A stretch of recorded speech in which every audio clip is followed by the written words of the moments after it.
Buenas y bienvenidos de nuevo. Hoy volvemos con Roland. Vamos a repasar su último artículo titulado La fórmula funeraria Vare-Narke en la escritura del suroeste y su relación con las lenguas indoeuropeas.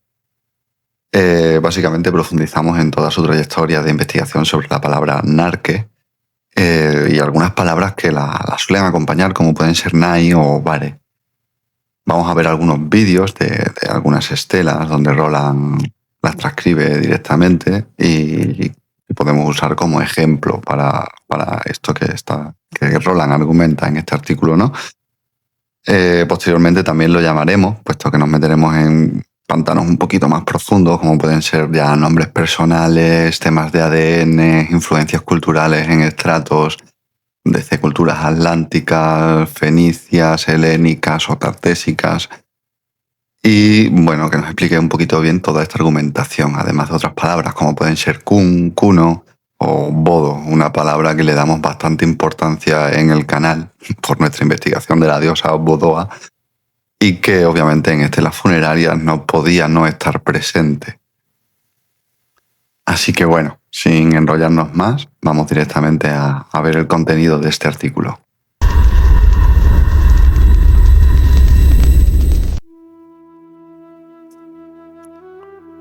Bueno, pues vamos a echarle un vistacillo a este artículo de Roland, la fórmula funeraria Vare-Narke en escrituras del suroeste y su relación con las lenguas indoeuropeas. Quien quiera profundizar en el artículo y leerlo a fondo, vamos a dejar el link en la descripción del vídeo. Y centrándonos un poquito en la palabra principal, Narke, Roland nos comenta, bueno, primero que suele ir acompañado de la fórmula Vare, que es habitual en la escritura del sudoeste, especialmente lo que son las estelas funerarias. Se registra pues eso, en combinaciones sobre todo en la zona del Algarve, Alentejo y Extremadura, lo que viene siendo la antigua zona lusitana, ¿no? Hay combinaciones en estelas funerarias, en la escritura del suroeste, Narkeni, Narkenti, Narkenta, etc. En estos ejemplos se han suprimido las redundancias vocálicas, el Vare, Narkeni, Narkene, Narkenti, Narkenai. Bueno, y en este punto Roland se pregunta por el origen de lo que viene siendo la raíz Narke, así como también de Nai, que al igual que Vare, suele acompañar a Narke. Entonces le pregunta a la IA, quien obviamente le responde en la similitud con el griego antiguo y el significado de entumecimiento, adormecimiento, letargo, parálisis, etc. Y bueno, le da bastantes respuestas, como los antiguos médicos griegos utilizaban esta palabra para designar también la pérdida de extremidades, el tema del pez eléctrico, la raya eléctrica, que al picarte esa descarga que te daba te adormecía la extremidad que fuera, ¿no? Palabras modernas también que derivarían de esta raíz, como pueden ser narcóticos, narcosis, narcolepsia, etc. De estas definiciones, a Roland las que más le llaman la atención son las de letargo y adormecimiento. Son las que cuadran más con lo que viene siendo una estela funeraria. Como dice aquí, la mayoría de fórmulas del suroeste combinan la palabra Vare y Narke. No obstante, no siempre siguen este patrón. La mayoría de las inscripciones del suroeste, Roland ha observado que los nombres de personas están cerca de la fórmula funeraria Narke, por lo que está relacionado junto al nombre propio del difunto, es decir, algo así como descanse en paz. Si pensamos en la muerte como un viaje de transición, nos explica aquí Roland, ¿no? Del mundo espiritual, del mundo de los vivos, tal y cual, la palabra similar Narke en griega podría designar un estado de letargo, ¿no? De adormecimiento. Entonces él lo traduce como un descanse en paz, Vare Narkeni, con pesar adormecido, e incluso Narke yo la llevaría incluso al mundo de los muertos, ¿no? Está en el otro mundo o algo así. Habría que ver del todo realmente el significado tanto de Vare como de Nai. Pero bueno, vamos a seguir desarrollando. La verdad que Roland, el artículo que ha hecho es bastante completo. Y luego aquí ya la palabra descansar o reposar se va a lo que viene siendo a las combinaciones que tenemos en el suroeste y a combinarlas con lo que viene siendo también los verbos en griego, en cómo sería Narke en griego, ¿no? La primera persona, la segunda persona del singular, narco, narcoi. Vale, aquí Roland se pone a conjugar verbalmente y de hecho luego en el vídeo que veremos, no sé si lo comentamos precisamente en la de Siruela, le dejo caer que quizás no estemos ante conjugaciones, sino ante declinaciones, que eran muy comunes en las antiguas lenguas indoeuropeas, desde el latín, griego a las propias lenguas atlánticas, creemos que podían tener declinaciones. Y aquí quiero hacer mención también, hace poco sacó Georgios Díaz Montesano un artículo precisamente en el que las desarrollaba. O sea, se metió a investigar el tema y hizo un artículo bastante completo que quiero recomendar porque yo personalmente creo que por ahí también pueden ir los tiros, por el tema de que estas lenguas tenían declinaciones. Entonces también mandarle un agradecimiento a Georgios por el trabajo que ha hecho, porque sí, estoy de acuerdo con él en ese aspecto. No obstante, sí que aquí Roland también acierta bastante, hace alguna combinación, por ejemplo, en alguna terminación, Arkenai con Arkenti, etc. Avanzamos un poquito ya del tema de los verbos, eso si no, luego ya cuando llamemos a Roland nos lo explicará un poquito mejor. Terminamos un poquito con todo este tema de la comparativa de verbos, que tendría también bastante sentido, ¿no? Por lo que hemos dicho de la fórmula del difunto descansa en paz, etc. Y vamos a ir pasando a lo que viene siendo la palabra nai. La palabra nai, escrita en greco-ibérico, en la base de datos Hesperia, dice que la encuentra dos inscripciones donde aparece el nombre nai. Una en la colonia griega de Emporion, epígrafe escrito con las características de griego, donde aparece un nombre propio, Gorotigi o Korotigi, sufijado con nai. Comparan nai escrito con las letras griegas del sufijo mi, presente en estelas funerarias iberas como las estelas de Cabanes, donde el nombre propio del difunto, Ildivirgis, en Seltar mi. Esta inscripción en ibero se interpreta en la forma del presente como si la estela hablara soy la sepultura de fulanito, de Idirvigis. No obstante, nai no aparece en fórmulas funerarias iberas, como tampoco la palabra narque ni ninguna de sus conjugaciones.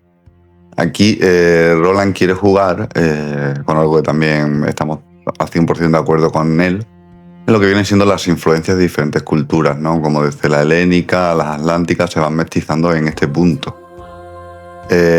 Por ejemplo, aquí ya nos habla otra vez de bar, en íbero, bare, en escritura del suroeste, donde en Serune, escrito en ibero, tenemos el nombre galocelta catubare, que los especialistas interpretaron erróneamente bare con maros.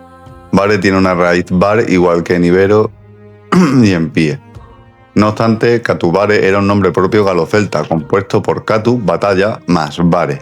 Es decir, aquí vemos esa influencia, ¿no?, de distintas culturas. En la provincia de la Lusitania romana se conserva el teónimo Anabaraeco y Anabaraego, que contiene vara, lusitano, lengua indoeuropea. Aquí también siempre la influencia de los antiguos dioses, igual que vemos mucho repetirse Bodo, Ana, son nombres que aparecen mucho desde el río, bueno, los ríos, a otros topónimos, ¿no?, de las zonas. En ibero tenemos los nombres de personas compuestos, Sor más Vara, en Baniers, del Penedés, Iltum, bla bla bla, Alcoy, son varios ejemplos que vaya poniendo. Por lo que relacionar la lengua escrita y suroeste con exclusivamente la ibera no parece ser la mejor opción. Y seguimos. Aquí pone algún ejemplo, como la inscripción en la escritura greco-ibérica de Ilelta, del Baniets, perdona mi catalán, la lámina del plomo incisa, datada del siglo IV a.C., allá en un emporio comercial.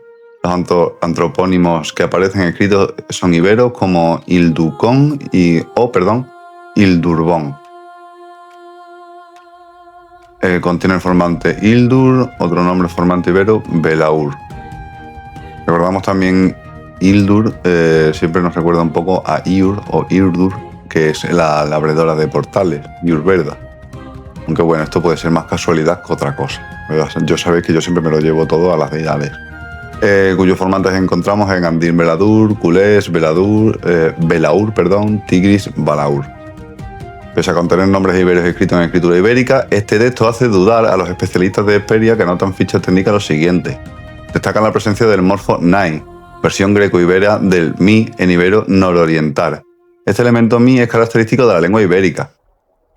Probablemente el pronombre de la primera persona del singular y que identificaría a una inscripción parlante. De nuevo aquí se lo lleva a verbos y aquí yo sí que me lo llevo también a declinaciones. Sin embargo, tienen bastante sentido también como lo explica aquí Roland.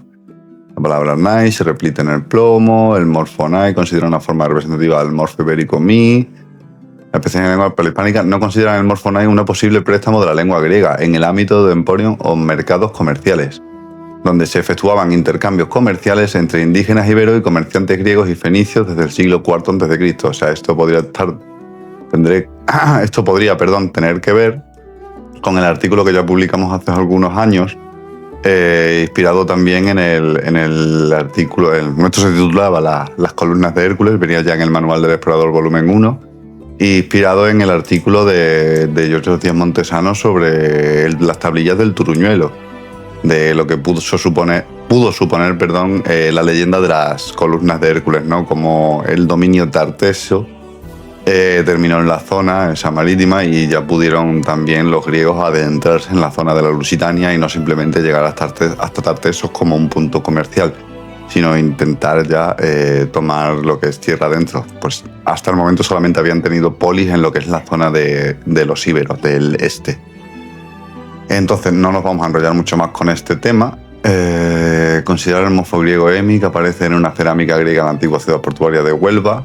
Aquí de nuevo la ruta del estaño, que también hablamos de ella en el vídeo de Edisana, para quien le interese. Y bueno, aquí esta es interesante, porque además lo que estábamos comentando de las columnas de Heracles y tal, fragmento cerámica de copia jonia escrita en alfabeto de cénido.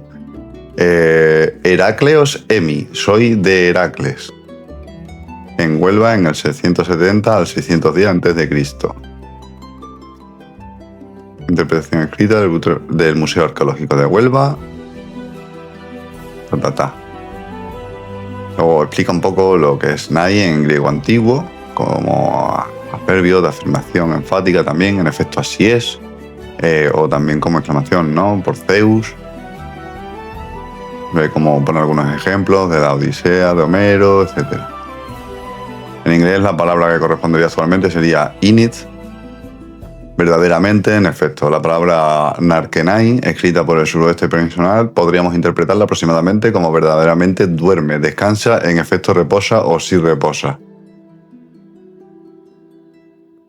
Bueno, aquí ahora llegamos hasta lo que viene siendo la famosa inscripción de Siruela, donde vamos a poner ahora el vídeo. Así que bueno, vamos a ver qué nos tiene que contar Roland directamente sobre ella. Dentro vídeo. Vete para acá. Vamos la estela de Siruela. Bueno, pero habla algo. Vale, la estela de Siruelas enfoca ahí adelante. Es una estela también reaprovechada, pero la primera inscripción es con escritura del sudoeste. Ahí podéis ver los símbolos. Se lee de derecha a izquierda la línea de arriba y de izquierda a derecha la línea de abajo. ¿Vale? Son dos. En cualquier caso, ya veis que está todo pues bastante roto. Se ha recuperado, pero está bastante. En una de las partes de esta estela tiene otra inscripción en latín, que es más tardía, evidentemente, cuando están los romanos aquí también aprovechan. Vale, o sea, la parte superior es más antigua, ¿no? Esto, a ver. No, ¿y la parte en latín? A ver, la estela tiene la misma antigüedad. La primera es la que escriben con escritura suroeste. Vale. Y después es reaprovechada en época romana para hacer una inscripción en latín. ¿Y esta no se ve? Pues yo de momento no la veo. Sí, la veo. Vale. Porque tú tienes mejor la vista que yo. No, yo no veo letras latinas, no. No, pues estará en la parte de atrás. De hecho, mira, aquí tiene incluso otra letrita. No le enfoca bien el móvil, pero ahí hay... Mira, si nos fijamos en al lado de la X, en el dibujo del calco. Mira, ¿ves la cruz? Sí, es lo que te iba a decir. Pues al lado de la cruz hay otro símbolo más. Que ahí no aparece, que es este. A ver. Que no me sale el nombre. No lo veo. El que está al lado de la I. No, yo, a la derecha de la I. Estoy hablando de otra cosa. Sí, pero... De esta cruz de aquí fuera. Sí. pero que el símbolo que está ahí al lado de la cruz es como el que está al lado de la I del suroeste, que no me acuerdo qué runa era esa concretamente. ¿Ves la I?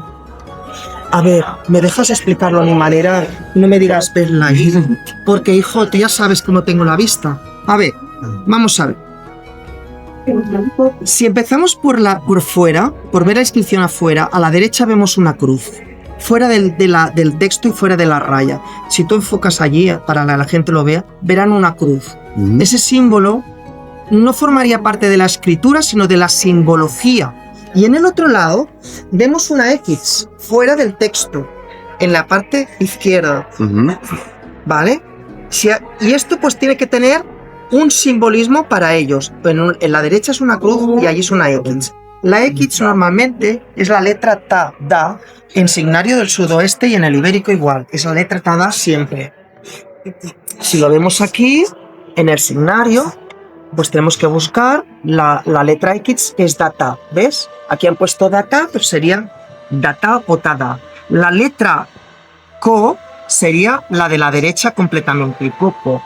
Después viene Giki, Geke, Gaka, que fijaros, este Gaka es un triángulo y no lleva palito. En el alfabeto de la pizarra que está en estudio de aquí al lado, del Turuñuelo de Guareña, tiene un palito el triángulo, un palito, pero no dos, como veremos en el plato de los búhos después. Por lo cual, esos dos trazos que tiene la letra K del plato de los búhos no están ni en signario del sudoeste ni en el signario del Turuñuelo que representa el signario de España. Vale, la letra O sería un palo con dos palitos como está aquí. ¿Lo ves bien? La cuarta por la izquierda sería la letra O. Y la primera, por orden igual, la primera por la izquierda es A, como muy similar a la latina. La segunda es E, que es un círculo. La tercera sería la I. La cuarta es una O, que es un palo con dos trazos así.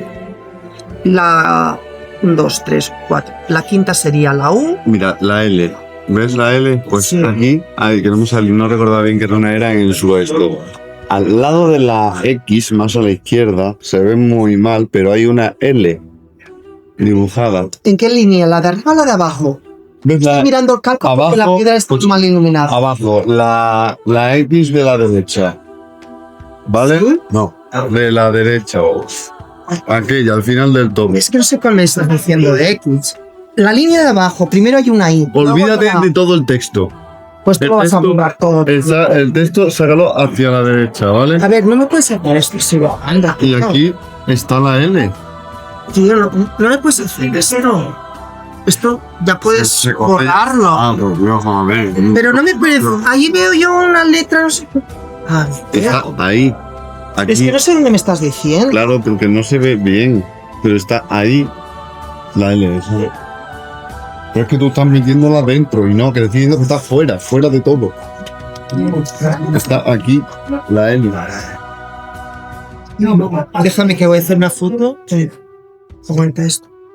Y todas estas inscripciones se van desgastando y son muy difíciles al final de leer.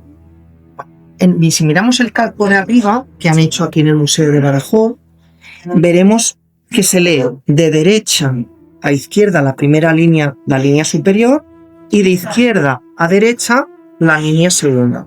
Y que a la derecha hay una cruz. Fuera, digamos, del texto, fuera de lo que está escrito, hay una cruz grabada. Como hay una X en la parte izquierda, y también se ve muy bien en el calco. Entonces la lectura, la transcripción en escritura del sudoeste de esta estela es Aucoolion, Ertaune, Tarielnon. Aquí vienen dos puntitos porque ya estamos en la línea de abajo.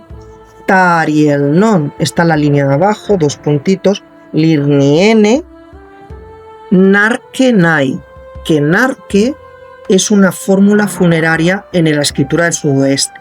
Por eso sabemos que esta escritura son de la misma cultura, la misma lengua que las escrituras del sudoeste, que también se llama tartésica, no sé si bien o mal, que tenemos en Faro, en Béjar, en Portugal y en otras zonas colindantes con Portugal.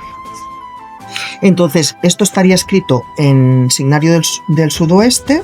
Tenemos redundancia vocálica, mira, enfoca aquí a mis apuntes. En Aocoolion, aquí tendríamos redundancia vocálica en la O.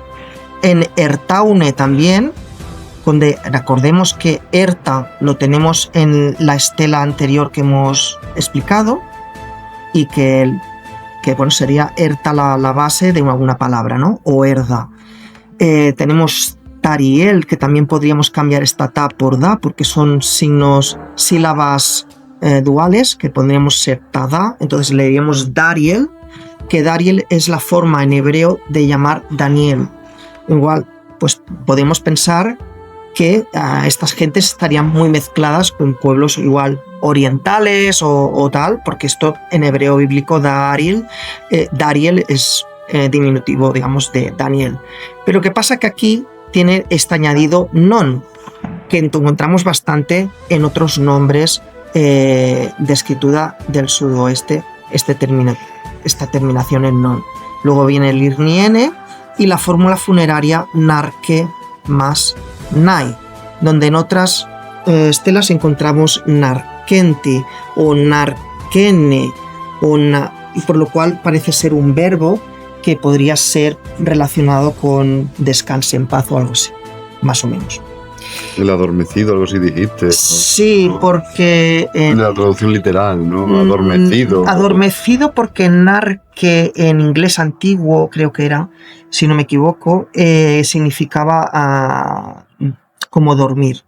Como dormir. Entonces, claro, cuando una persona está muerta, parece dormida, en cierta manera. Y las palabras que usarían en la prehistoria o en la protohistoria, igual nosotros no las entendemos hoy en día, pero cuando una persona duerme, en cierta manera es que está muerta, ¿no? Entendemos que se ha dicho el descanso eterno. Sí, entonces, cosas, claro, ¿no? lo podemos relacionar con alguna conjugación así relacionada con eso, ¿no? Duerme tranquilo o cualquier cosa. O en paz. Utilizarán eso. La frase que utilizarán ellos. Sí, entonces aquí lo tengo sin redundancia. De hecho, los romanos adaptaron ese tipo de cosas de los iberos, ¿no? Ellos no ponían inscripciones de el requiem en Pache o que la tierra te sea leve también hasta que no tuvieron contacto con los pueblos iberos y otros pueblos, ¿no? Tengo entendido, no sé si es correcto eso. En ibero es aretaque, aquí yace. Sí, pero el romano en sí no empezó a poner en sus muertos el que descansaran y tal, o que la tierra te sea leve, hasta posterior del contacto con los íberos, ¿no? Pues eso no lo sé, la verdad. Algo se me escuchó escucharle el otro día a Luis Carlos y... Pues, estaba comentando. Pues no lo sé. Por ejemplo, tenemos paralelos con un nombre en Troya como Tarsicos, por el formante tar, pero ese formante tar en nombres lo tenemos también en íbero y en aquitano. Por ejemplo, Bontar es un nombre vasco-aquitano. Entonces es muy complicado de saber realmente, pero por ejemplo lo que hemos dicho, Dariel es una variante del hebreo Daniel. Vale, vamos a explicar un poquito la pieza. Ay, no, perdona. Léeme lo de la frase en latín. lo que está en latín, que es una reaprovechación de la Pero no la podemos ver porque está del otro lado y la verdad, preferimos ver esto 10.000 veces antes que las letras en latín bueno, tenemos ya Mérida, que si queréis ver cosas en latín la tenemos llena, solo tenéis que levantar una piedra y os aparecerá algún texto. Entonces me interesa sobre todo ese texto. Esto es lo que más valor le damos. Lo que pasa es que como está reaprovechada y también es funeraria... Y dice, fue reaprovechada en el siglo I después de Cristo como estela funeraria de la época romana. Transcripción. Claius Iulius Clemens Anorum del año 60 Hic situ est. Aquí está el tío, básicamente pone. Es una lápida funeraria del año 60 y de un tal Caius Iulius Clemens. Y enfoca aquí arriba. Enfoca aquí arriba. Aquí pone lo de la estela epigráfica. Lo que pasa que no, la transcripción que acabamos de dar aquí no la ponen, no está escrita. La transcripción que hemos leído nosotros no está escrita en el museo de la estela de Sigulda. Bueno, pues ahora sí, ya ha llegado el momento de contactar con Roland para adentrarnos en algunos temas un poquito más profundos del artículo, como pueden ser los análisis de ADN o temas de nombres propios. Y hablando de nombres, aprovechamos para hacer una pequeña mención a su libro, Antropónimos Iberos.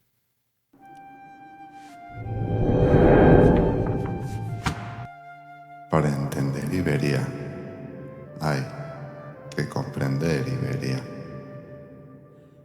Es por eso que Roland Morroy lleva años explorando e investigando para descifrar el sonido y el sentido de los antiguos signos y entregarnos sus descubrimientos en su libro Antropónimos Iberos.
Antropónimos Iberos, de Roland Morroy.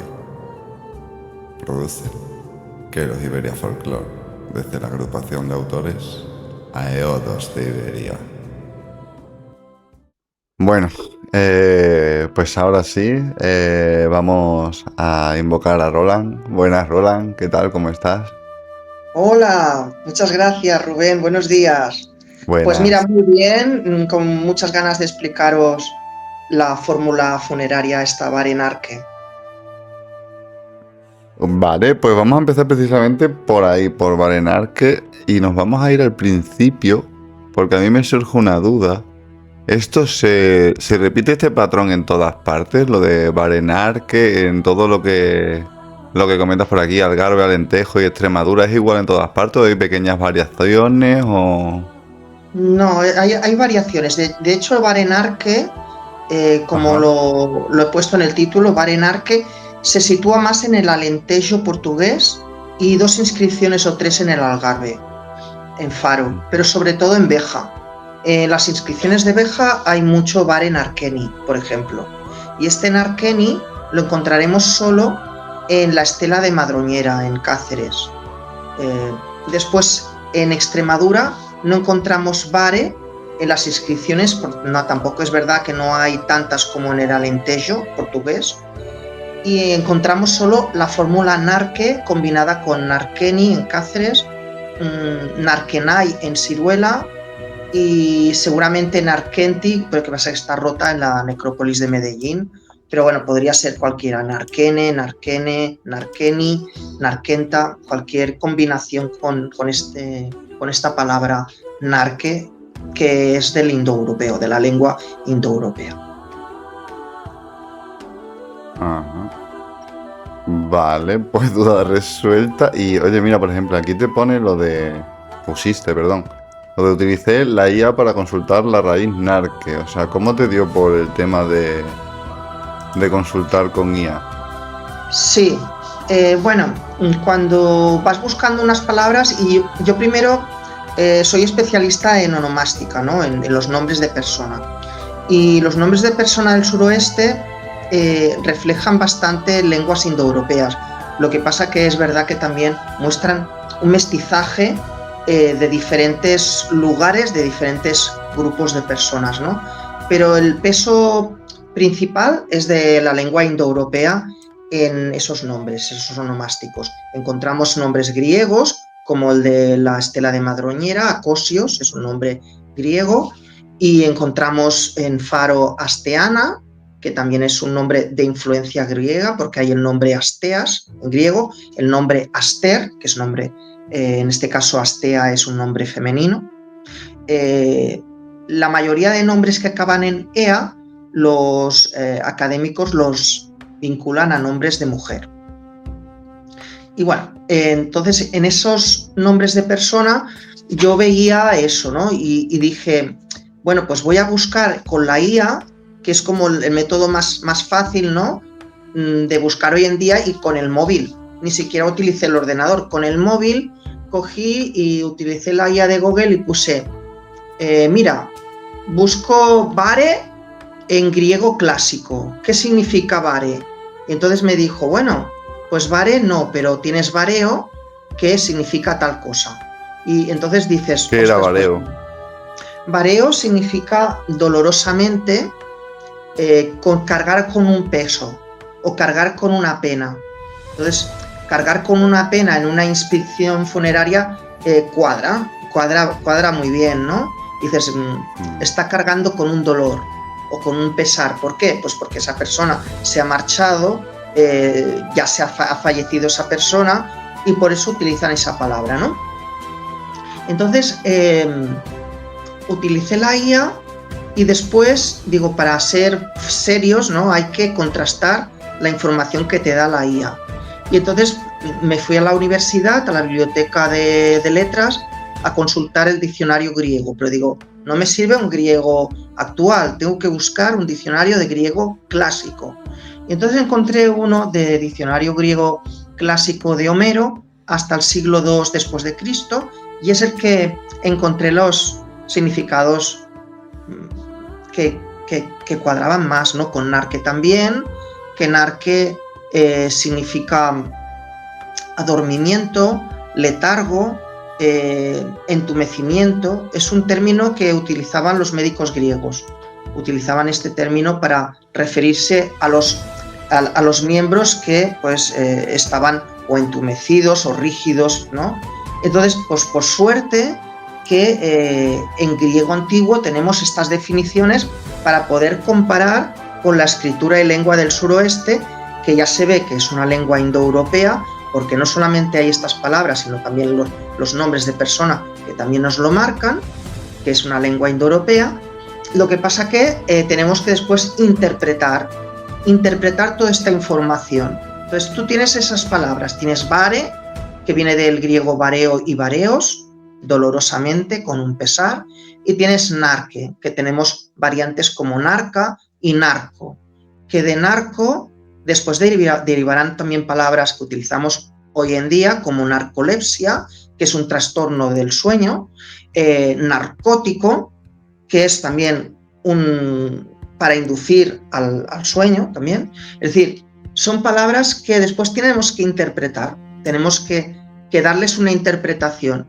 Y como en la escritura del suroeste estas palabras se han registrado por innumerables especialistas como Eugenio Luján, como Jesús Rodríguez Ramos, como Juan Antonio Correa, como una fórmula funeraria repetitiva en todas las estelas del suroeste, que ya vemos que la repetición son unas 9 inscripciones, que tampoco es que sea mucho, pero después tenemos algunas variantes, como por ejemplo sale, en vez de bares, sale Vare, no sé qué, no me acuerdo ahora exactamente, lo tenía anotado. Varenarque. No, aquí no lo pone. A ver. Lo revisé ayer en el trabajo, que quien quiera profundizar tiene que buscar el trabajo de Eugenio Luján, las inscripciones del suroeste o la lengua del suroeste, algo así era, estado de la cuestión, ¿vale? Y allí tienen todas las repeticiones de Varenarque, tal. Entonces, para no ser muy pesado, porque son temas de epigrafía muy extensos y tal, pues quien tenga interés que lo busque allí, en este artículo que está muy bien, de Eugenio Luján, de la Complutense de Madrid. Entonces, ahí tenemos esto. Y yo me anoté, a ver si lo veo aquí bien. Vale, aquí lo veo. Hay algunos que están rotos, por ejemplo, en Béjar hay uno que está roto, que pone Bar Banarkenti, en Béjar, y ya se ve que eso es un Vare Banarkenti. Pero ¿En qué página del artículo está? No, esto no lo busques en mi artículo, porque esto vale. lo busqué ayer para dar una explicación en el vídeo. Vale. Entonces, quien quiera profundizar más tiene que ir al artículo de Eugenio Luján, donde tendrá todos los paralelos de esa repetición de Barenarque, que le explica en el artículo de la lengua del suroeste, estado de la cuestión, del año 2021. Pones PDF, te pones Eugenio Luján, intro, y te busca el artículo. Vale, y te lo lees. Entonces, veremos esta variante Bareva. Bareva, que no es Bare, sino Bareva. Y ahí hay una variante también. Y luego tenemos, bueno, me he apuntado aquí algunos nombres de personas, por ejemplo, Ultinar, donde el ar, pues como en íbero es un sufijo, y tengo que leer Ultina. Este nombre Ultina es un nombre de mujer que lo relaciono con un nombre escrito en celtibérico que es Ultinos. Y este Ultinos lo tenemos escrito en el bronce de Botorita. Y no, me fui mirando algún onomástico que no había anotado en el artículo para dar un poco de información adicional, ¿no?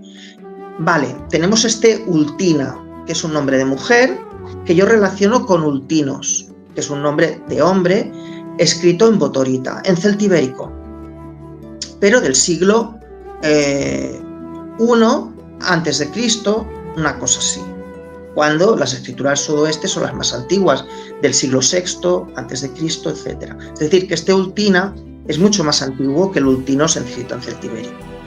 Después tenemos Munturea Yuba, que es otro nombre, Munturea Yuba, en Faro. Y este Yuba también lo vamos a encontrar en indoeuropeo.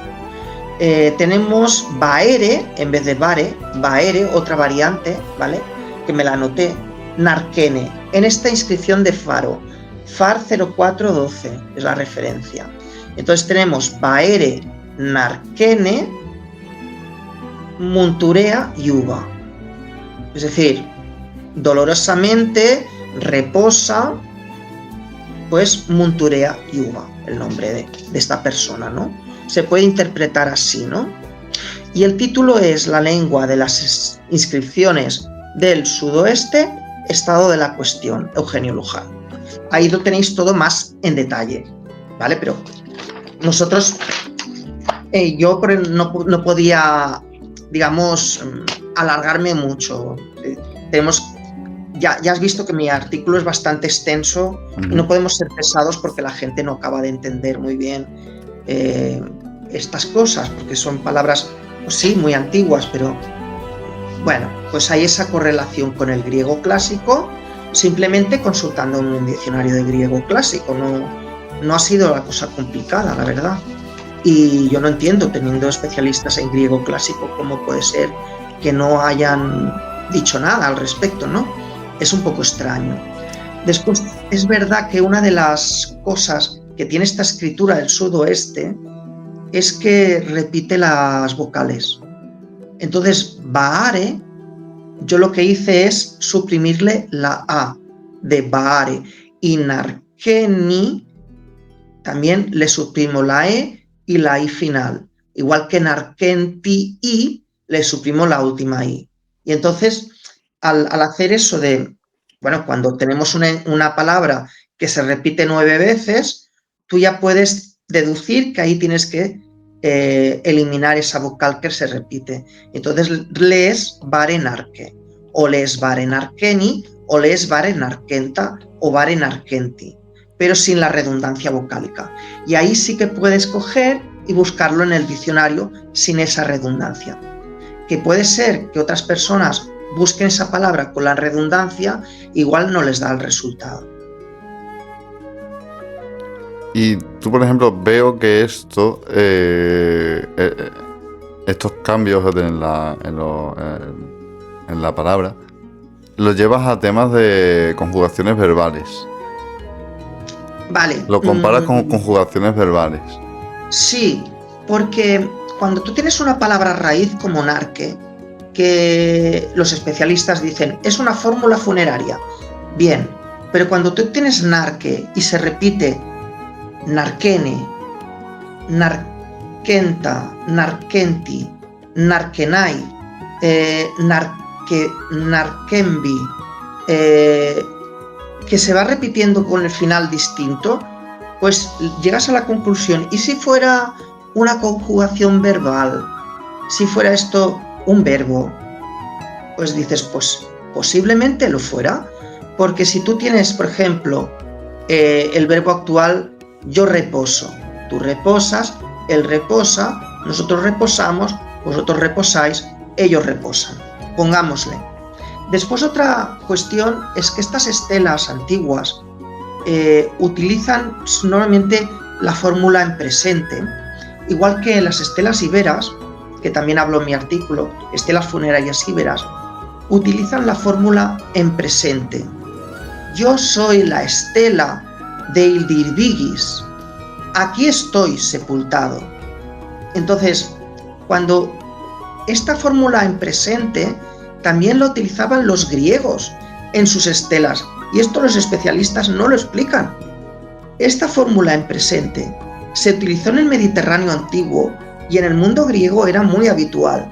Es decir, la estela nos habla, el objeto nos está hablando en una fórmula en presente. Entonces, claro, cabe la opción de que eso fuera un verbo. Lo que pasa es que yo después miré el verbo en griego y no tiene nada que ver las terminaciones con el verbo que tenemos en el suroeste.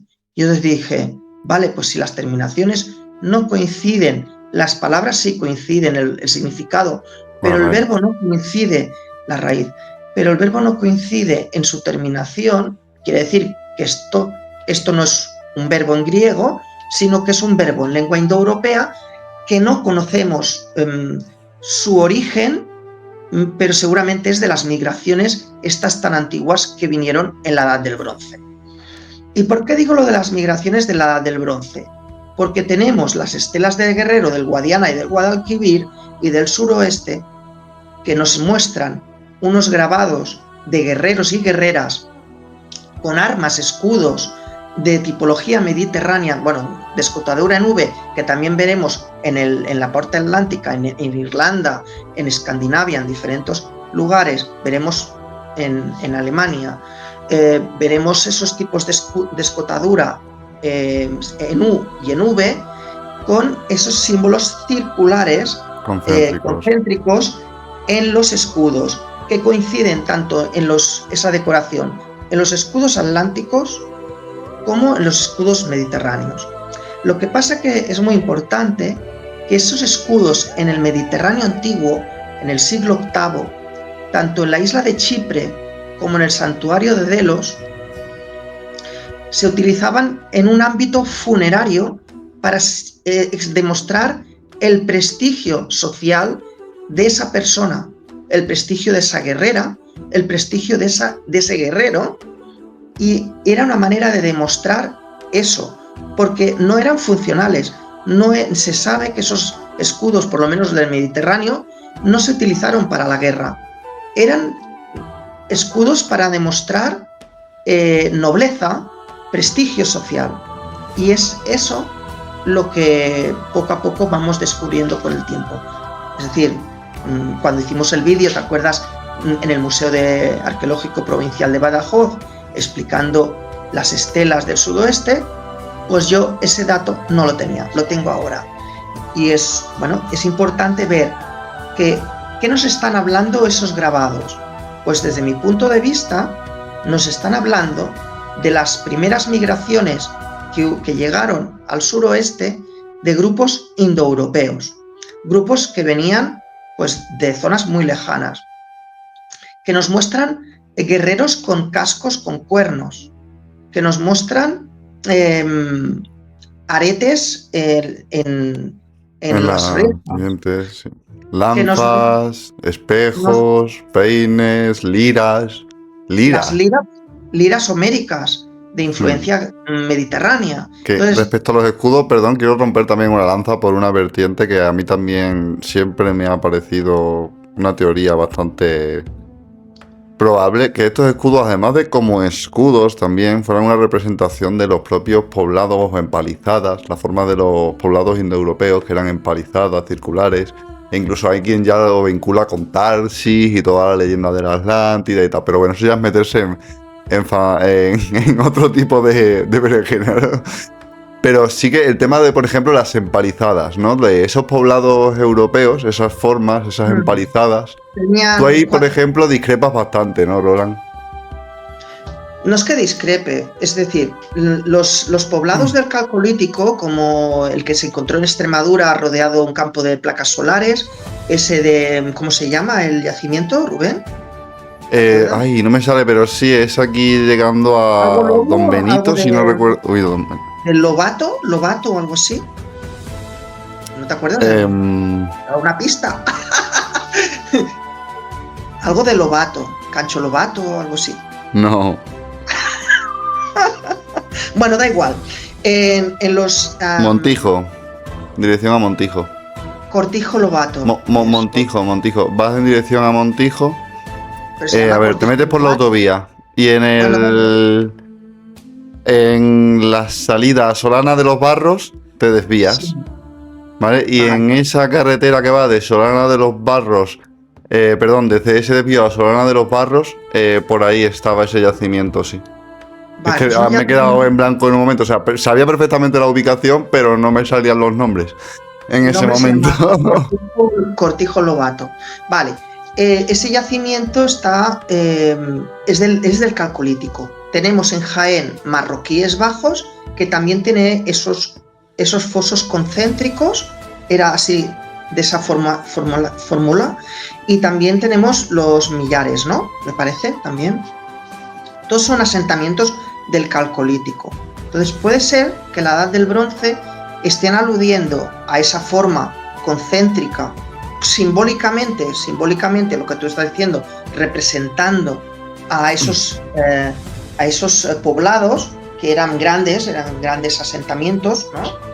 y que representan también al mismo tiempo el círculo representa el sol. Pues claro, depende, la simbología, nosotros no conocemos a fondo la simbología que querían representarnos, pero un escudo también es protección, y una comunidad al final también, pues, tanto proteger la comunidad como la protección de la comunidad, no sé, ahí luego cada uno puede sacar muchas teorías, muchas historias, pero claro. Claro, pero realmente, ya lo explicamos en el vídeo ese, no hace falta profundizar en eso. Es decir, los escudos estos en escotadura nube tienen cuatro círculos así decorativos y con un punteado, todo de puntitos alrededor, punto. Pues claro, otra simbología es el sol.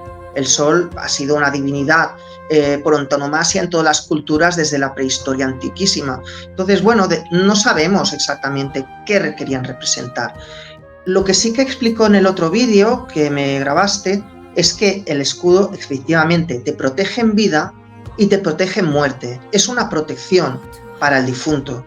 En ese sentido, el escudo es a veces lo más grande que aparece en esas estelas del suroeste. Es lo que es el objeto más grande. ¿Por qué? Más importante.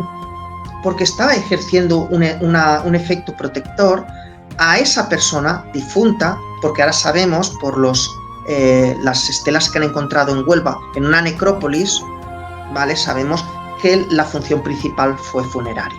Entonces, como la función principal fue funeraria por este último asentamiento que han encontrado un montón de estelas del sudoeste en Huelva, en la provincia de Huelva, pues podemos pensar que era el mismo contexto funerario que tenían en la isla de Chipre y en Delos, en la parte griega, de ese contexto que significaba un prestigio social para el guerrero. Y eso es lo que significa el escudo. En sí, para mí. Entonces, bueno, si vemos eso, que no tenemos escritura en el suroeste, pero tenemos unos grabados que nos están hablando, como cuando hubo en genética este gran avance que nos dijeron, es que en la Edad del Bronce hubo una sustitución del linaje paterno muy grande del R1b, que vino de los yamnas, de los yamnayas. Los yamnayas, que nos explicaban esos artículos del periódico, que salió un montón, ¿no? Nos explicaban, los yamnayas fue una cultura que se situó en Ucrania, en el Mar Negro, que estaban al lado de la cultura maico, y de otras culturas que habían por esa zona de Georgia y todo lo actual Georgia y la actual Armenia y todo esto tal, que tenían conocimiento de la rueda, habían domesticado el caballo, tenían el invento del carro, tenían todo ese conocimiento ya en la Edad del Bronce. Entonces los Yamnaya aunan todos esos conocimientos de esa zona, ¿no?, del Mar Negro, que si el carro, la rueda, la domesticación del caballo, y migran para Europa. Y en su migración para Europa llegan aquí a la península, se mezclan con la gente que había aquí en el Neolítico, y es lo que, en cierta manera, creo, nos están mostrando las estelas de Guerrero. ¿Por qué? Porque las estelas de Guerrero del bronce, de la Edad del Bronce, nos muestran un carro tirado por 2 caballos. En la mayoría de estelas con carros son tirados por 2 caballos, por lo cual nos está diciendo que había la doma del caballo, tenían el uso de la rueda y todo lo que tiene que ver con el Yamna. Si después aunamos esta información gráfica de las estelas o de dibujos, o como queréis decir, relieves, con la genética, que sabemos que en la Edad del Bronce hubo una suplantación del linaje paterno al R1b estepario, pues ahí tenemos la prueba no escrita, pero sí genética y gráfica, de que llegan los primeros grupos indoeuropeos a la península ibérica de una forma masiva, de una forma más imponiéndose a la gente del Calcolítico, pero transmitiendo ciertos conceptos como lo que tú decías de la simbología de los círculos, de esas ciudades, que seguramente también las habría por el Mediterráneo antiguo. Eso ya lo desconozco. Vale. Y antes de avanzar tanto, porque nos hemos ido ya bastante casi al final del artículo con el tema genético y tal, sí. Lo que te preguntaba de, por ejemplo, las conjugaciones de los verbos y tal, ¿recuerdas cuando te comenté en el museo que quizás pudieran ser declinaciones? Sí, me acuerdo que lo comentaste. Me cuadra más, al ser estela funeraria, en muchos aspectos sí que me cuadra más el sentido de una conjugación verbal, ¿no? De descansando o reposando, pero la declinación también es una posibilidad, el que descansa o el descansado, Sí, puede ser. Es utilizar un acusativo, un vocativo, un ablativo, claro. Para... De hecho, Jorge Díaz Montesano ha hecho hace poquito un artículo sobre el tema ese de las posibles declinaciones en lenguas iberas y lusitanas y tal. Ya. A ver, es posible. Lo que pasa es que no tenemos con qué comparar. El único que he podido comparar es el Narkenti, en la lengua del suroeste, con la tercera persona del plural, sí. La tercera persona del plural en lengua indoeuropea también es acabado en NTI, ¿vale? Entonces tenemos ellos, ellas reposan, o ellos reposan. Sería pues posible porque esto.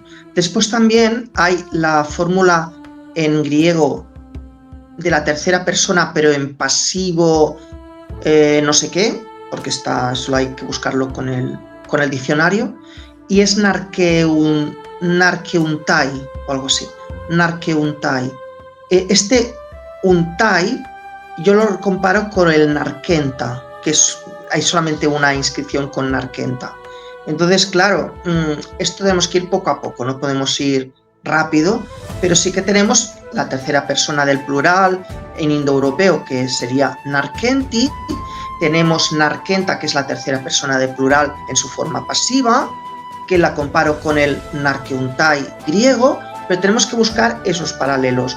Y cuando a veces no podemos encontrar un paralelo a decir, sí, esto en griego se asemeja bastante, entonces pues no podemos comparar. Por eso te decía, las otras fórmulas no tenemos un paralelo claro, pero sí que parece ser una forma verbal indoeuropea. Yo creo que sí, porque el verbo adormecerse, yo me adormezco en castellano, tú te adormeces, ¿no? Entonces, como ellos lo representarían, pues es algo que tendremos que desarrollar en estos próximos años, ¿no?, de investigación para poder profundizar más. Pero sí, en el artículo hablo de Narkenti en la tercera persona del plural, hablo de Narkenta y Narkentai en griego, y esa correlación existe y está, con lo cual es simplemente ver que sí que hay una correlación. Lo cual, si nosotros el verbo reposar o adormecerse o aletargarse es un verbo, pues seguramente en escritura sudoeste también lo fuera. Creo que te he respondido, ¿no? Sí, perfectamente. Pues entonces vamos a seguir avanzando. Voy a irme a los puntos que más me llaman la atención. Sí. Por ejemplo, mira, antes me confundí con un ejemplo que tú estabas poniendo, que te dije, es la del Algarve, no sé qué. Y puede ser la de Bodoar, ¿vale? En Ameixial, Portugal. En Faro. Ese Bodoar, ¿sabes por qué me quiero ir ahí? Bodo, por ejemplo, ¿suele aparecer mucho en escenas funerarias o...? Solo sale 2 veces. Sale, como escribo en mi artículo, sale en... Bueno, primero que la lectura puede ser botoar o bodoar. Bodo, sí. Estas sílabas de la escritura sudoeste no nos las define la escritura, pero sí que son duales. Tienes doto, data, dt. Por eso el nombre Tarielnon puede ser también Darielnon, ¿vale? Y Dariel es un nombre que significa Daniel en hebreo. Por eso queremos decir que hubo una mezcla, un mestizaje de grupos y de personas. Bodo, como me preguntas, o Boto, se repite en la estela de Fontebella después del nombre Locoponi o Locoboni, lo que decimos de las sílabas Bopó, Locoboni o Locoponi, que este poni sí que se relacionaría con la lengua celta, y tenemos el nombre Aiponi, por ejemplo. Después de este nombre sale Araya, sale Bodo Araya o algo así. Es que te lo estoy diciendo en memoria, que también puede ser Boto. Pero, claro, ¿cómo segmentas las palabras? Botoar, Botoaraya, Bodoaraya. ¿Cómo segmentas estas palabras? Y en Amexial, en Faro, tienes claramente lectura botoar o bodoar, con una letra que yo creo que podría ser H, y sería la única escritura paleohispánica que se reflejara una H que no sale en las otras escrituras. ¿Por qué? Porque esa letra es una letra que está entre la A y la, cuando se acaba la palabra voto, que no sabemos su significado exacto. Entonces, es una letra en forma de E, así, como un palo, como si fuera una E inclinada, y esa letra, Jesús Rodríguez Ramos, como yo, la ve posiblemente H.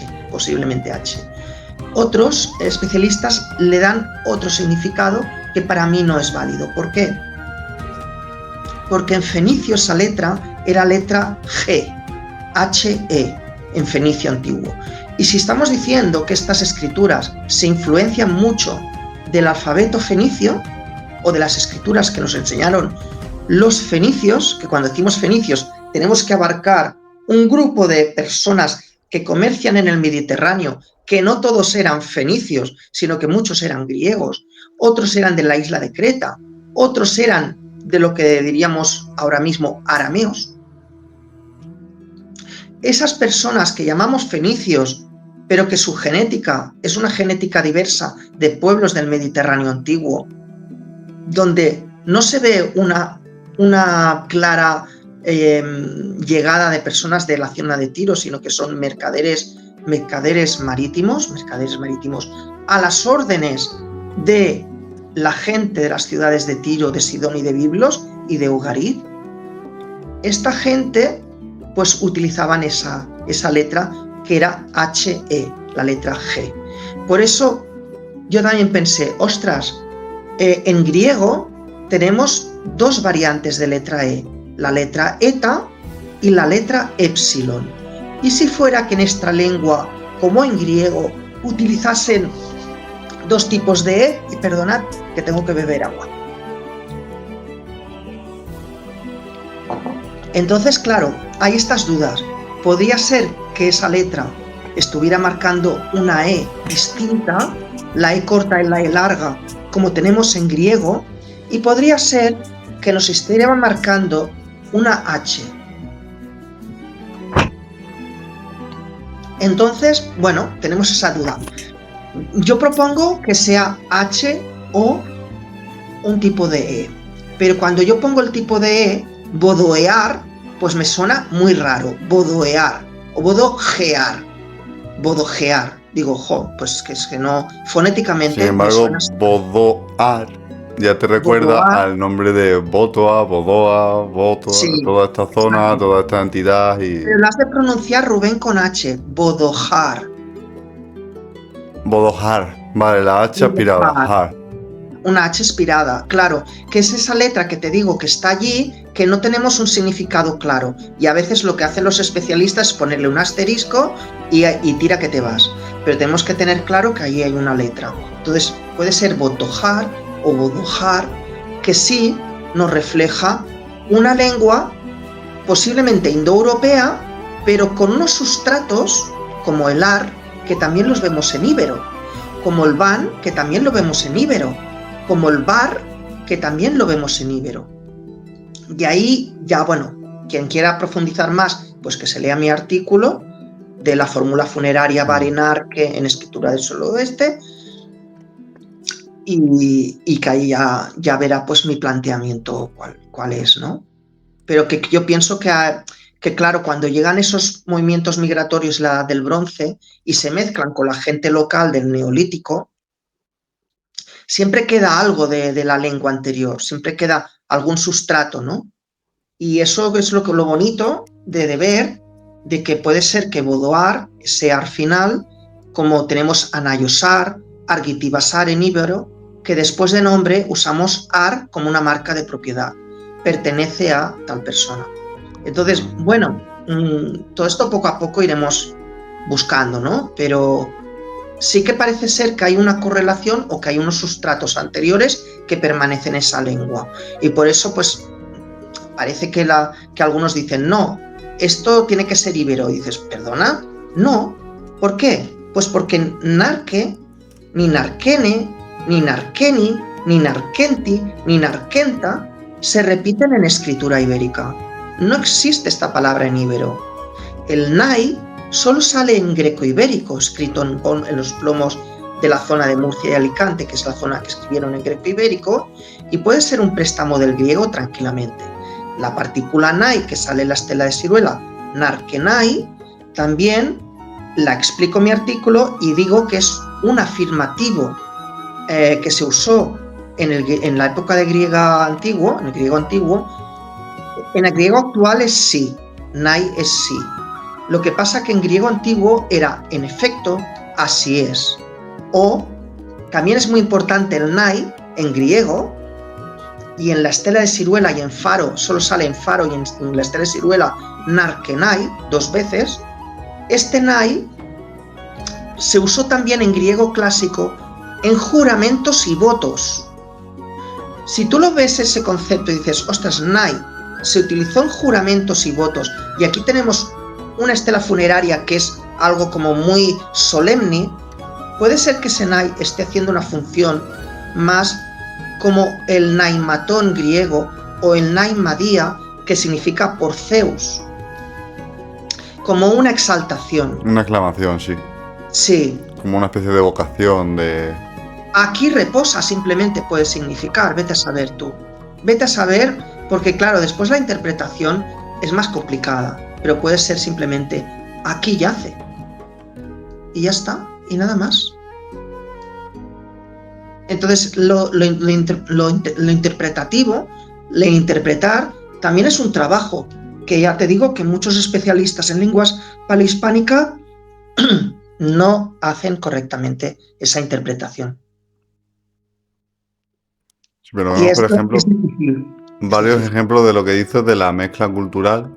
Por ejemplo, aquí pones otro ejemplo, el de Catubare, el nombre indoeuropeo Catu más Vare. Es un nombre Sí. galo-celta. Correcto. Catu Vata significa batalla en lengua celta. Y Vare está escrito Catu Vare. Cuando los especialistas en lenguas palehispánicas, como Javier Velaza, comparan Vare con Maros. Y desde mi punto de vista no tiene nada que ver. Porque la sílaba va, pa, tú puedes decir Vare o Pare, pero tú no puedes convertir una va en ma. Tenemos una letra ma en íbero, es decir, la letra M la tenemos en íbero, la tenemos en fenicio, la letra mem, y sale en escritura del suroeste también la letra M como el mismo carácter que la letra mem fenicia. Lo vemos en estelas del Algarve y el Alentejo, que sale la M e igual como la M fenicia se escribe. Igual se tiene que Munturea, ese Munturea que leen creo que Correa y Jesús Rodríguez Ramos lleva una M, y otros especialistas la M no la reflejan, cuando en escritura del sudoeste tiene dos variantes de M, la M fenicia y otra variante. Entonces, bueno, ¿qué me estabas preguntando? Que me he ido un poquito. Creo que nos hemos ido los dos. Vale, bueno, pues si quieres explico un poco lo del ADN. Sí, porque además se nos está yendo ya mucho el tiempo. Vamos a acabar haciendo un programa muy largo. Sí, me estoy enrollando. Sí. Gracias. Bueno, pues el ADN del Paleolítico, el más antiguo, el ADN más antiguo que tenemos en la cueva de Malalmuerzo, en Granada, unos restos óseos de hace 23.000 años del Paleolítico. Ese hombre tenía el ADN paterno, el C1, y el materno era U, el haplogrupo U. Este U lo vamos a encontrar después en mujeres íberas, pero no en hombres. Lo vamos a encontrar en mujeres de la zona vasco-aquitana, pero no lo encontraremos en hombres, por lo menos en los análisis que tenemos hasta ahora de la Edad del Hierro, ¿vale? De la Edad del Hierro. Estamos hablando de hace 23.000 años, el ADN más antiguo que tenemos de la época del Paleolítico. No era R1b, era C1, que este C1, su origen es asiático, lo encontramos en los japoneses, lo encontramos en los chinos, y posiblemente dicen que su origen se originó en India, y que de ahí se expandió por diferentes lugares. Llegó a Europa hace miles de años. El hombre de la Braña, que es del Mesolítico, del 5000 o 7000, creo que 7000 antes de Cristo, aproximadamente del Mesolítico, el hombre de la Braña que tenía la piel oscura y los ojos azules, su haplogrupo paterno también era C1, es decir, un haplogrupo asiático. El materno era U5b. ¿Por qué digo U5b?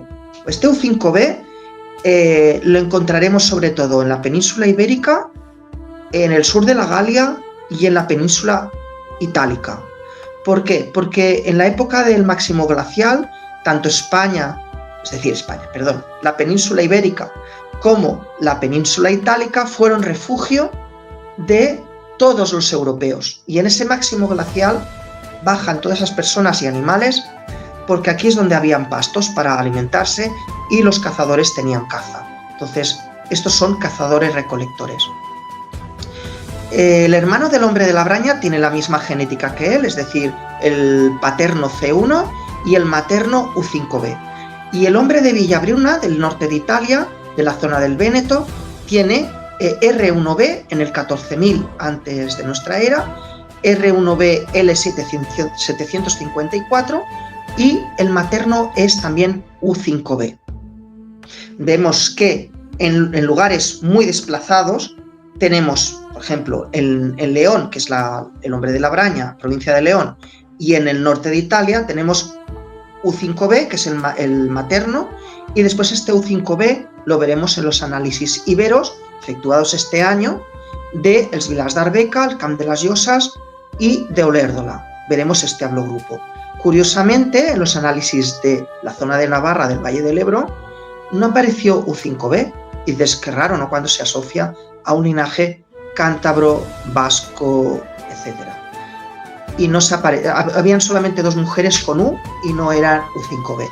En cambio, en la zona de la actual Cataluña, en el nordeste peninsular, la Edad del Hierro, hay bastantes U5A y U5B y otro haplogrupo U, U3 o U4.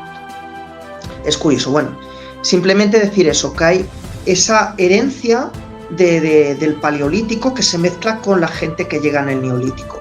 Y en el neolítico nos llegan los agricultores, los primeros agricultores, sobre el 6000 a.C. Muchos nos llegan por mar, en esa vía marítima que ya la gente navegaba y tenían conocimiento de la navegación, llegan a la península ibérica, mucha gente de la zona de Anatolia y de la zona del actual Canaán, bueno, de la actual Siria, Israel y Líbano, el antiguo Canaán, perdón, llega mucha gente por mar, con esa genética que tenían ellos, que es el J o Jasmine, Katrina o K, T1, T2 en las mujeres y G en los hombres, que este G va a desaparecer. El C1 van a quedar muy poquitos. El H, solo hay un hombre en la Edad del Hierro de 50 análisis de ADN, un hombre con H2A. En Navarra solo hay un hombre con I2A de 35 análisis de ADN. Lo que sí que es verdad que en esos análisis de ADN, que tenéis el vídeo en la bibliografía, donde lo podéis buscar en YouTube, donde explico y ya me enrollaré más, allí en los vídeos podéis saber mejor, ¿qué es mi opinión de todo esto? Mi opinión es que hubo una mezcla, es decir, tanto de lenguas como de gentes, pero no hablamos ni de lenguas puras ni de gentes genéticamente puras en ningún aspecto, sino que la gente que ya se mezcla, los cazadores con los agricultores del Neolítico, que su genética es asiática y oriental. De Oriente C1. ¿Perdón? El C1 es del Paleolítico, ¿no? Claro, el U y el C1 serían los primeros, llegarían los R1B. Esos vienen en el bronce. Por eso digo, llegarían después los R1B y así sucesivamente en estratos y capas de migraciones tanto comerciales como de... Tenemos el H, que el H también es del Paleolítico, y en los resultados de los hombres del Village d'Arbeca, del siglo VII y VI a.C., que son los más antiguos en este análisis de ADN que hacen, que también lo pongo en mi bibliografía, ese hombre H es un linaje del Paleolítico, de los cazadores, pero que se mantiene en la Edad del Hierro, en el siglo VI a.C. Con lo cual, tendríamos que profundizar seguramente en los análisis de ADN de la zona del suroeste, del Algarve y el Alentejo portugués y de Extremadura, qué haplogrupos habría en esa época del siglo VII a.C., por ejemplo, y del VIII. Y a ver, entonces sí podríamos hacer una comparativa mejor.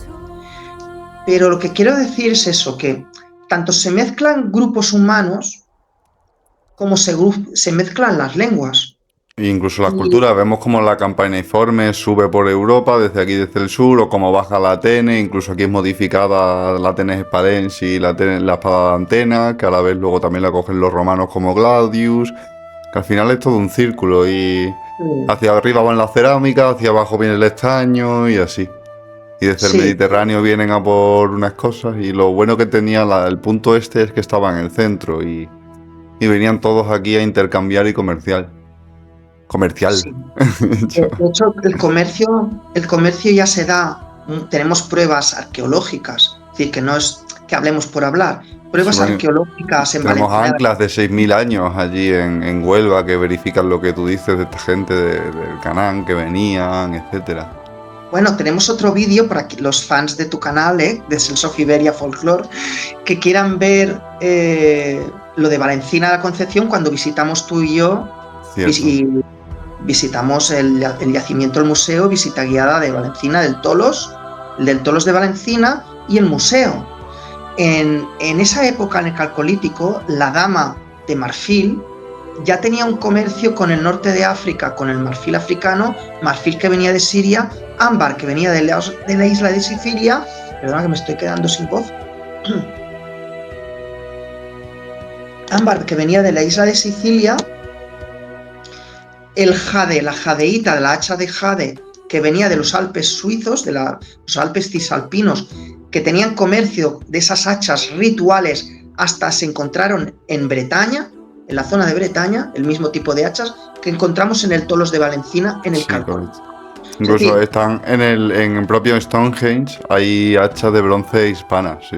Aparte de piedras preciosas azules, que también vienen de aquí de España, o de Iberia Bueno, en la general. variscita del Neolítico, la variscita, la turquesa, Y bueno, la de las minas de Zamora, ¿perdón? que de las minas de Zamora se exportó a la Bretaña francesa. Y no solo eso, Guadalperal es, por así decirlo, la base arquitectónica o el modelo arquitectónico de Stonehenge. O sea, Y tanto. 10 miles de años antes que Stonehenge. Es que la técnica constructiva era de la península ibérica. Venía sí. de la corriente atlántica de la zona del Algarve. De hecho, en Valencina, el toro más antiguo que hay es el de Valencina, que está allí en Sevilla. Y tenemos varios, no solo el de Valencina, tenemos más de 3 allí, ¿no? El de la Pastora, el de no sé qué, no me acuerdo de memoria los nombres. Pero vamos, que todo esto migra hacia la Bretaña francesa y de la Bretaña pasan a las Islas Británicas. Ujú. Sí, esa cultura era la cultura atlántica. Bueno, incluso ha salido hace poco uno de los últimos análisis de ADN que han salido, verifican eso, que antes de llegar los anglos y los sajones, que serían germánicos, o sea, la genética predominante en las Islas Británicas era la ibérica, o sea, eran descendientes de ibéricos. A ver, esos análisis de ADN hay que mirarlo con lupa, Rubén. Es decir, los que descendían de Iberia eran los del megalitismo atlántico, no los que huyeron. Son los que llevan esa cultura atlántica de los megalitos. Correcto, es de lo que estamos hablando, Roland. O sea, 100% de acuerdo, entonces, ¿no? Por mucha lupa que le quieras poner. Le voy a poner la lupa que haga falta. Mira, lo que pasa es que esa gente del megalitismo, esa gente muere en las Islas Británicas. Ya te explico. Cuando llegan los de la Edad del Bronce, que son los de las lenguas celtas, las lenguas indoeuropeas, llegan allá. Hay una suplantación, igual que hay en la Galia y en España, que es lo que y en España, antes, que se mantiene el U en la parte femenina y el RB1 se va viendo más en lo masculino. El R1B es estos migrantes que llegan de las estepas, bueno, son originarios de las estepas siberianas, pero van migrando por Europa, son los que suplantan ese linaje de la península, originario de la península ibérica que estás comentando. Entonces, tanto el megalitismo atlántico, el movimiento del megalitismo atlántico, con el haplogrupo I2A, que es este principalmente, pero también el C1, porque lo vemos en el hombre de la Braña, es el que está presente en todas estas corrientes. Pero después llegan esta gente y como llevaban también enfermedades, la peste entre ellas, pues seguramente muchas de estas personas no sobrevivieron a ese choque cultural y humano que hubo, y muchos fallecieron. Pues como hemos tenido epidemia nosotros recientemente, pues vacúnense del COVID, porque si no, pues bueno, hemos visto que mucha gente ha muerto, otra ha sobrevivido. Pero hay una real suplantación progresiva de estos haplogrupos que vienen de las estepas, de las estepas del Mar Negro, que traen las lenguas indoeuropeas y van cambiando ese panorama genético. Pues por eso actualmente no creo que haya mucho de ese gen que estás comentando. Es decir, ahora el que predomina en Europa occidental es el R1B. Y tenemos casos minoritarios de I2A, casos minoritarios de C1, casos minoritarios de H, casos minoritarios... De hecho, tengo lo que te estuve comentando ayer, tengo un amigo que al hacerse las pruebas genéticas le salieron que sí un 70% escandinavo, un 7% árabe, y salió un 1% chino, que realmente estaba relacionado con ese C1 que comentas tú, que es un gen muy antiguo en la península y que es muy extraño. Es tan antiguo como en el 30.000 antes de nuestra era ya había ese C1 en la zona cercana al Mar Negro, por allá. Se han encontrado en yacimientos arqueológicos que han hecho resultados de ADN más antiguos que el de 23.000 años, que también es muy antiguo, de la Cueva del Mal Almuerzo en Granada. y ya se ve que era un haplogrupo habitual C1 en el Paleolítico y en el Mesolítico europeo, que después pues va desapareciendo y actualmente pues en toda Europa igual solamente hay 60 personas que lo llevan. Ese del linaje tan antiguo, porque evidentemente ahora tenemos contacto con japonesas que se casan con europeos, etcétera, Bueno, ¿no? hace 200 años, de hecho, hubo una migración de japoneses a España. El apellido Japón deriva de ahí y sí que tenemos también genética japonesa por Sí, al final estamos hablando que para investigar una lengua tenemos que tener en cuenta que todos somos fruto de grandes mezclas y que lo que hubo en Tartesos también genéticamente se muestra una gran mezcla entre los grupos del Paleolítico, del Neolítico, básicamente el Neolítico con la llegada de los indoeuropeos en la Edad del Bronce.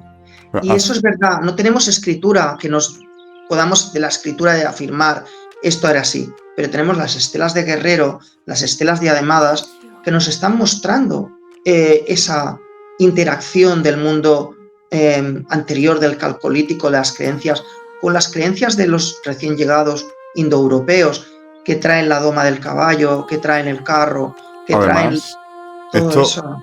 Si te paras a pensar, es algo que se ve también actualmente en nuestras sociedades. Cuando se desarrolla una metrópolis, un punto comercial importante, esa metrópolis siempre atrae a ciudadanías de diferentes índoles, siempre va atrayendo gente de diferentes sitios que se van mezclando las culturas y la genética. Tú ponte a ver cualquier gran ciudad hoy en día, el mestizaje que tiene cultural, la riqueza que tiene cultural, siempre ha pasado. Entonces, Tartesos realmente era un epicentro comercial, por ubicación, por lo que fuera. Pero fenicios y mediterráneos venían a traer cerámica y a llevarse estaño, y los indoeuropeos bajaban a llevarse cerámica y a traer estaño. Eso es una realidad. Entonces, al final, es que es inevitable esa influencia, es porque era un punto de metrópoli tanto cultural como comercial, y realmente lo tenemos muy subestimado, y el día que se sepa todo lo que hay ahí enterrado realmente, vamos a alucinar, yo creo, con lo que era esto realmente. La verdad que el yacimiento de Casas del Truñuelo está dando unas piezas únicas y muy llamativas. Y nos está conectando con el mar Mediterráneo, pero con zonas como la isla de Mármara, por la pieza esta de mármol que ha aparecido. La isla de Mármara, lugares muy alejados, digamos, está tocando casi a Troya, la isla de Mármara. Bueno, está en el Mar Negro, es una isla de donde procede el mármol de Mármara, de esa pieza. Los pies de la estatua de piecitos que es del Pentélico, de la zona de Atenas.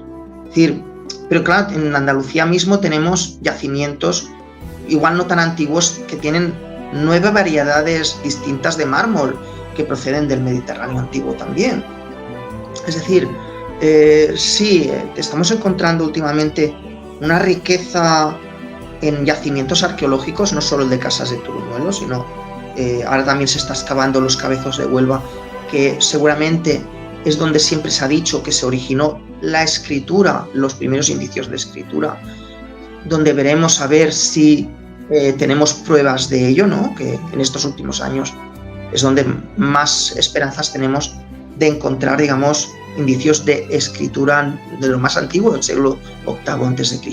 ¿Por qué? Porque en Huelva hay grafitos del siglo X en fenicio, porque tenemos escritura fenicia del siglo IX también. Entonces, y en Cádiz también, ¿no? Entonces, del siglo IX.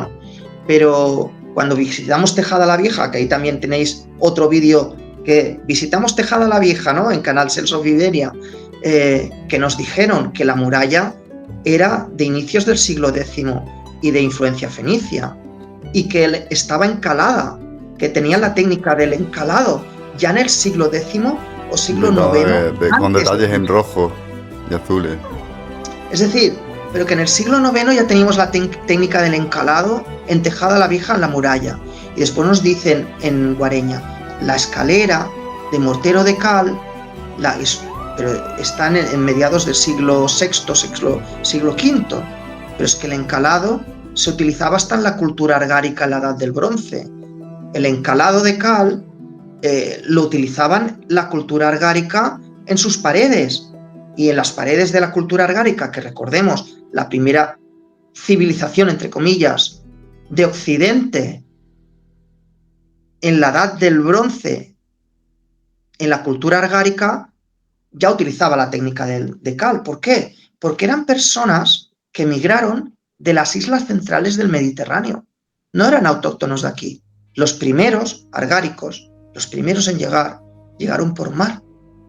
Y esa gente enlucía las paredes con cal y dibujaba unos círculos en rojo que seguramente se piensan que era una manera de contabilizar, pues, tinajas de grano, tinajas de cereal, etcétera. Contabilizaban. No tenemos muestras de escritura, pero tenemos muestras de pintura en rojo sobre la pared encalada en blanco. Más antiguo, imposible. 1000 años antes de Cristo, de nuestra era, vaya. Del 2500, la cultura argárica. Te había entendido 1000 años antes. Te había entendido el 1000 antes de. Lo que es el Tejada la Vieja. Refiriéndome a Tejada la Vieja y el encalado. Vale, nos estábamos ya mezclando cosas y yo creo que ya está el fallo. Hemos mezclado. La cultura argárica, que tiene mucha tela también. Tejada la Vieja, nos dijo el guía, entre el siglo X o IX antes de nuestra era. Podemos decir que era el siglo IX.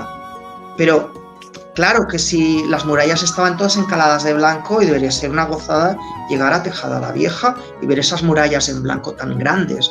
Aparte sabemos que el yacimiento era mucho mayor de lo que nos visitamos. Que queda mucho por excavar aún. Que era un yacimiento muy grande. Una ciudad tartésica, de lo que dicen, una ciudad tartésica como la copa de un pino. Tejada la Vieja. Y ahora están excavando, que van a empezar hasta Regia, que van a empezar con la fase romana y luego abajo tendrán la fase tartésica. Pero también hasta Regia tiene muchos números de encontrar algo. Sí. Pues, Roland, voy a ir acabando con alguna que otra última pregunta, porque llevamos dime. una hora de grabación. Dime que... Mira, me llama la atención el tema de cuno, que significaría perro en lenguas celtíberas, ¿no?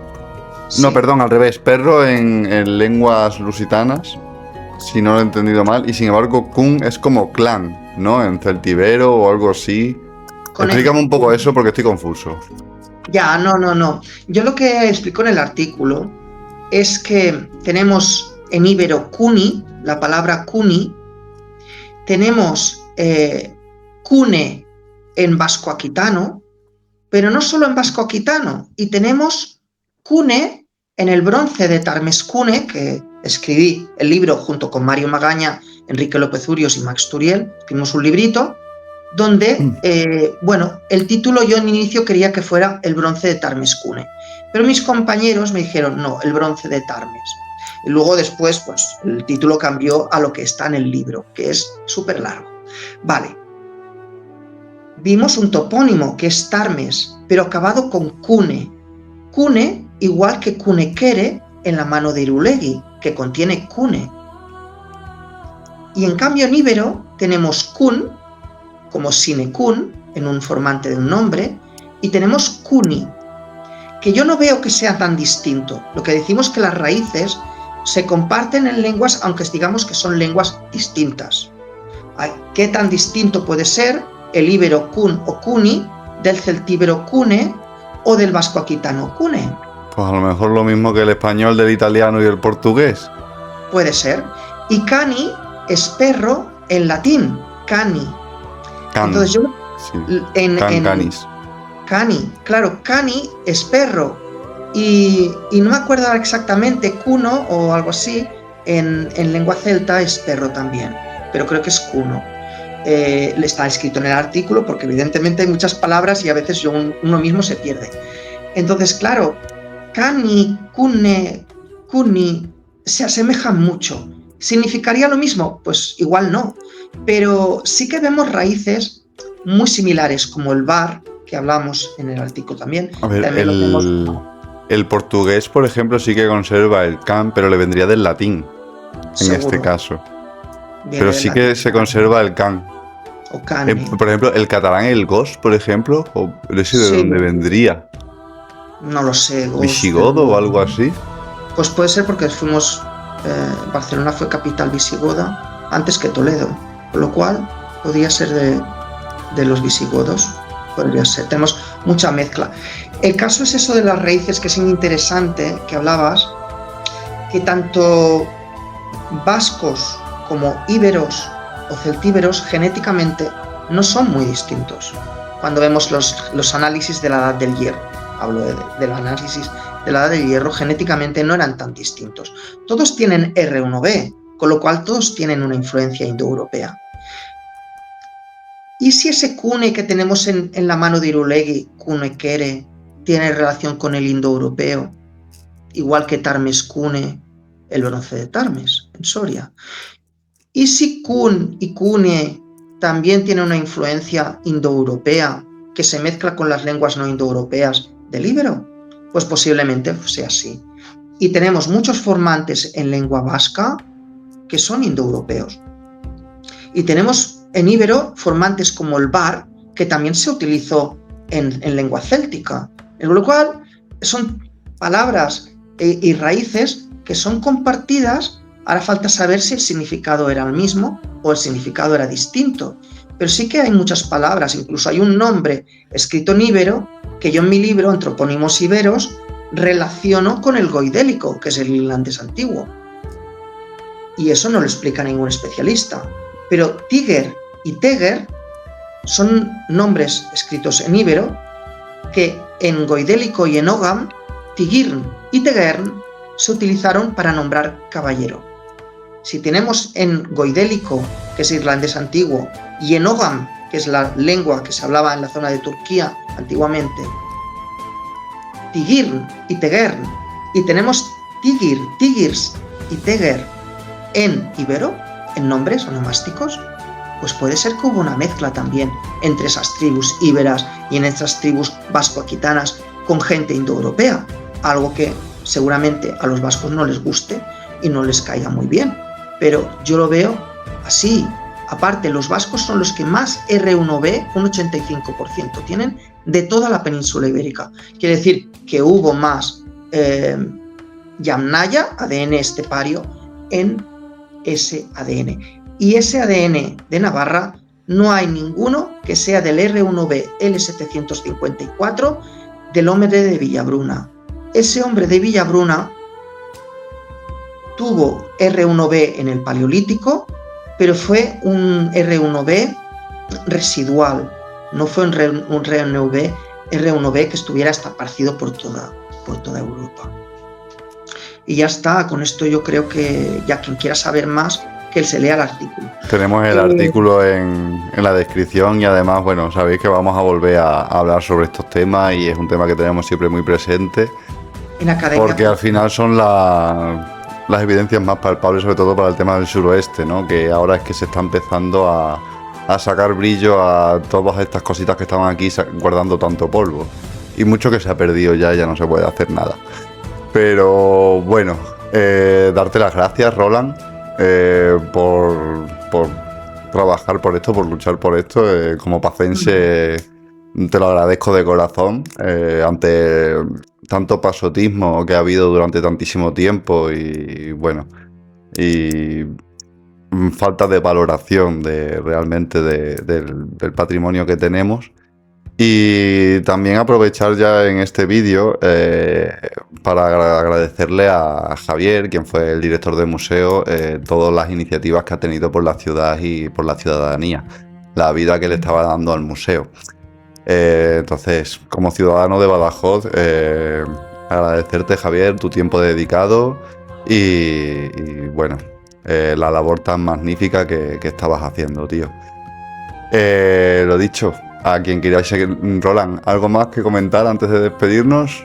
Sí, bueno, quería comentar que los especialistas en lenguas paleohispánicas comparan el NAI del greco-ibérico, escrito en greco-ibérico, que viene de un alfabeto jonio griego, deriva, lo comparan con el mi, con un formante en íbero, y yo no le veo mucha relación el NAI con el mi, la verdad. En cambio, ese mi, tenemos una inscripción en griego de Cnido, de la zona de Anatolia, que sale Eimi, Heracleose Eimi, o Emi. Soy de Heracles, sí. Soy de Heracles. Entonces, yo ese mi lo relaciono con el Eimi griego también, como queriendo decir, mira, no todo tiene que ser autóctono, porque me parece que los especialistas españoles y portugueses tienden mucho a todo tiene que ser autóctono. No, hubo préstamos del griego, aprendimos muchas letras de nuestro semisilabario, vienen del griego arcaico y del fenicio, y si aprendimos de ellos, también podemos tener préstamos y palabras que sean griegas. Y el Eimi lo relaciono claramente con el mi en íbero, yo soy, o el verbo ser, estar. Y eso también es un añadido más de interpretación que tengo en el artículo este de la fórmula funeraria Barenarque en Escritura del Sudoeste, en academia.edu. Y aquí ya podemos finalizar cuando quiera, Rubén. Vale, fantástico. Pues voy a repasar por si tenía alguna preguntilla más por aquí en esto, repasa. pero nada, Yo, simplemente. si quieres, puedo leer mientras que tú buscas que las inscripciones de Béjar, que sale Barenarque, sale Barenarqueni sobre todo, en Béjar 0420, Béjar 0415, y sale también el nombre Lirnesta, que relaciono con Ainesta, Lirnesta, donde en la estela de Siruela sale Lirniene, que no sabemos si es un nombre o no, antes de Narkenai. Y aquí tenemos en esta estela Lirnesta, que no es Lirniene, pero se parece, por lo menos comienza con Lir. Y tenemos Ainesta en otra estela como nombre, y aquí tenemos Lirnesta, donde también tiene Nesta. Tenemos que ir estudiando las palabras que se repiten. Por ejemplo, en Badajoz se repetía Erta y Erda, ¿te acuerdas? De Iurberta, que nos acordaba a nosotros a la diosa. Sí. A mí me recuerda a Urtaunei, que se repite escrito en celtibérico solo en una inscripción, pero que está rota. To, rotura, Ertaunei, escrito en celtibérico. Entonces, bueno, quien busca encuentra, y quien no busca no va a encontrar nunca nada. Tenemos Barenarqueni, también en otra estela en Béjar, casi todas son Barenarqueni. Y ese Narqueni lo encontramos en Cáceres, en la estela de Amorraquí, que también pongo fotos en este artículo mío de academia.edu, en el nombre Acosios Narqueni, donde no vemos el Bare, sino simplemente Narqueni.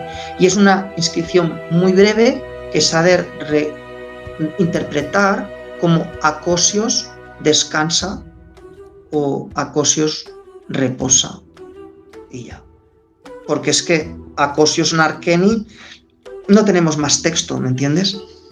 El problema que tenemos es que hay muchas estelas en estos museos que están hechas polvo, con muchas roturas, han pasado 2000 y pico de años y claro, ponerse a leer estas letras, más yo que tengo baja visión y soy ciego de un ojo, tengo una complicación, por lo cual te agradezco tu difusión en tu canal. Creo que eres de las pocas personas que me ha invitado a difundir, y eso muestra que tú tienes realmente un interés por los ancestros, un interés por saber qué es lo que nos está diciendo la escritura del sudoeste. Y todo el mundo que quiera y que quiera profundizar más, simplemente ha de entrar en academia.edu y buscar el título que supongo que añades tú en el vídeo. Pues nada, vamos a despedirnos, Roland. Muchas gracias por tus palabras. Sí, correcto. Y también animar desde aquí a los que nos estáis siguiendo. Agradeceros también que estéis aquí, que estáis mostrando ese interés también por saber qué ponen esas estelas, y animaros a aprender, a hacer vuestras propias investigaciones, o incluso seguramente nos estaréis viendo algunos que nos daréis alguna vueltecilla a mí y a Roland. Os animamos también a que compartáis y a que, pues eso, dicho, que compartáis todas vuestras investigaciones también y entre todos vayamos arrojando un poquito de luz en todo este aspecto. ¡Voilà! Ahí está. Quería mostrar el símbolo. Sí, por fin. El símbolo que me pusiste en el vídeo de la flor de la vida. Sí. Es un símbolo súper antiguo, ¿no? De la flor de la vida. Bueno, es un símbolo que a mí me encanta, lo tengo en casa. Muy habitual. ¿Se ve bien? Bueno, yo no lo Se estoy ve viendo. fantástico, Roland. ¿Sí? Genial, genial. Me parece perfecto para despedirnos. Me quería despedir con este símbolo. Me parece extraordinario. Así como he parecido por arte de magia me voy. Pues lo dicho, gracias a todos los que estáis ahí y nos vemos próximamente. Un abrazo. Adiós. Existió un tiempo y un lugar que fue completamente olvidado.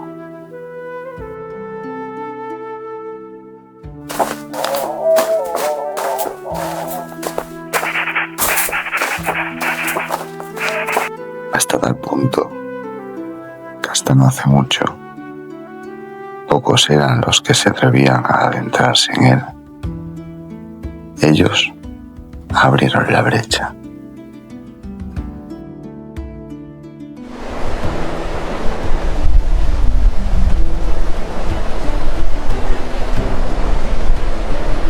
Y si bien esta brecha sirvió de puerta de entrada para muchos exploradores que llegamos después, esta tierra seguía siendo mágica e indomable.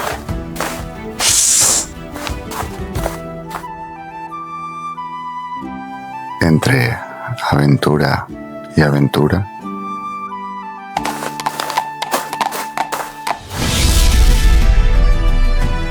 los Aeodos fuimos conociéndonos.